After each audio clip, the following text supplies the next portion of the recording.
Hi పిల్లలు! ఈరోజు నేను మీకోసం ఒక అద్భుతమైన కథ తీసుకువచ్చాను. కథ పేరేంటో తెలుసా? సింహం మరియు ఎలుక. హాయ్ పిల్లలు! నా పేరు కావ్య. ఈరోజు మీ అందరికోసం ఒక చాలా చాలా మంచి కథ చెప్పబోతున్నాను. ఇంకేంటి, కథ వినడానికి రెడీనా? అయితే పదండి మొదలుపెట్టేద్దాం. సరే, మన కథ ఎక్కడ మొదలవుతుందంటే ఒక చిన్న భలే చురుకైన ఎలుకతో. అదెలా ఉంటుందంటే ఎప్పుడూ గెంతుతూ ఆడుకుంటూ అల్లరి అల్లరిగా ఉంటుంది. అనగనగా ఒక పెద్ద అడవి ఉండేదట. ఆ అడవిలో పక్షులు కిలకిలమంటూ జంతువులన్నీ అరుస్తూ భలే సందడిగా ఉండేది. అయితే ఆ అడవికి రాజెవరు? ఆ సింహం. ఆ సింహం ఒక పెద్ద చెట్టు కింద హాయిగా గాఢ నిద్రలో ఉంది. అలా సింహం నిద్రపోతుండగా అటువైపుగా మన చిట్టి ఎలుక వచ్చింది. సింహాన్ని చూసి భయపడిందా? అస్సల్లేదు. పైగా ఏం చేసిందో తెలుసా? సరదాగా సింహం వీపు మీదకెక్కేసి జీమని జారుడుబల్ల ఆడుకోవటం మొదలుపెట్టింది. ఈ అల్లరితో సింహానికి మెలకువ వచ్చేసింది. అంతే, దానికి పట్టరాని కోపం వచ్చింది. గ్రర్రర్ అని గట్టిగా గర్జిస్తూ, ఏయ్, నన్ను నిద్రలేపడానికి నీకెంత ధైర్యం? ఆగు, నిన్నిప్పుడే తినేస్తాను అంటూ ఆ చిన్న ఎలుకను తన పంజాలో గట్టిగా పట్టేసుకుంది. అయ్యో పాపం! మన చిట్టి ఎలుక సింహం పంజాలో చిక్కుకుపోయింది. ఇప్పుడు సింహం దాన్ని తినేస్తుందా? లేకపోతే మన ఎలుక ఏదైనా ఉపాయం ఆలోచిస్తుందా? ఏం జరగబోతుందో చూద్దాం పదండి. పాపం ఆ ఎలుక భయంతో వణికిపోతూ, ఓ రాజా రాజా, దయచేసి నన్ను వదిలేయండి. నేను చాలా చిన్నదాన్ని నిజమే, కాని ఏదో ఒకరోజు మీకు తప్పకుండా సహాయం చేస్తాను అని బ్రతిమిలాడింది. ఈ మాటలు వినగానే సింహానికి ముందు ఆశ్చర్యం వేసింది. ఆ తర్వాత భలే నవ్వొచ్చేసింది. ఎందుకంటారా? ఇంత పిసరంత ఉన్న ఎలుక తనంతటి రాజుకి సహాయం చేస్తుందా అని దానికి చాలా ఫన్నీగా అనిపించింది. అందుకే అది ఎగతాళిగా, హహహహ, ఏంటి నువ్వా? చీమంతలేవు, నువ్వు నాకా సహాయం చేసేది అని నవ్వింది.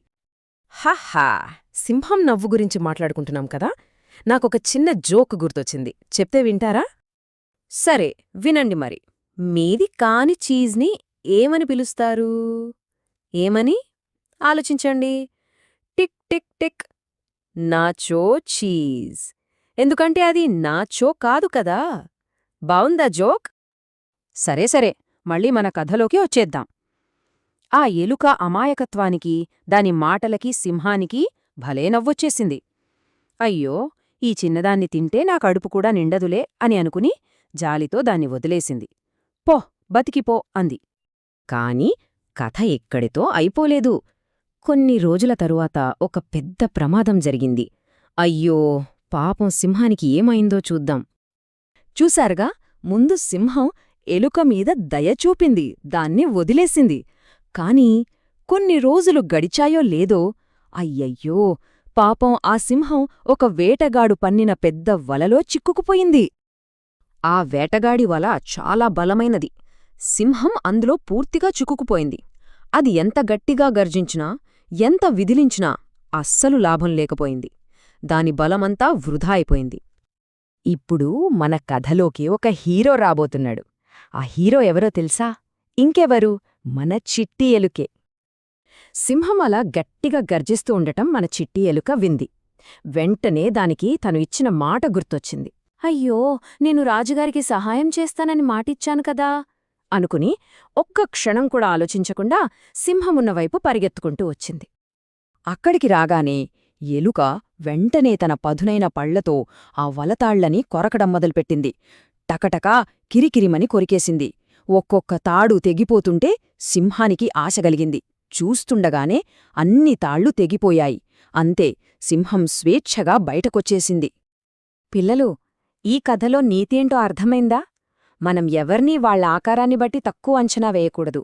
చూడండి, సింహం అంత పెద్దది, బలమైనది అయినా చిన్న ఎలుక సహాయం లేకపోతే బయటపడగలిగిందా? లేదు కదా. అలాగే చిన్నవాళ్లు కూడా చాలా గొప్ప పనులు చేయగలరు, పెద్దవాళ్లకి సహాయపడగలరు. అందుకే మనం గుర్తుపెట్టుకోవాల్సిన ఇంకో ముఖ్యమైన విషయమేంటంటే, మనం చేసే చిన్న మంచి పని కూడా ఎప్పటికీ వేస్ట్ అవ్వదు. సింహం ఆ రోజు ఎలుక మీద దయ చూపింది కాబట్టే ఈరోజు ఎలుక దానికి తిరిగి సహాయం చేసింది కదా. ఈరోజు ఈ కథను ఇంత శ్రద్ధగా విన్నందుకు మీ అందరికీ థాంక్యూ సో మచ్ పిల్లలు. మీతో ఈ కథ చెప్పుకోవటం నాకు చాలా చాలా సంతోషంగా ఉంది. మీ అందరికీ ఈ కథ నచ్చిందనే అనుకుంటున్నాను. మనం రేపు ఇంకో మంచి కథతో మళ్ళీ కలుద్దాం. అప్పటి వరకు జాగ్రత్త. బై బై పిల్లలు.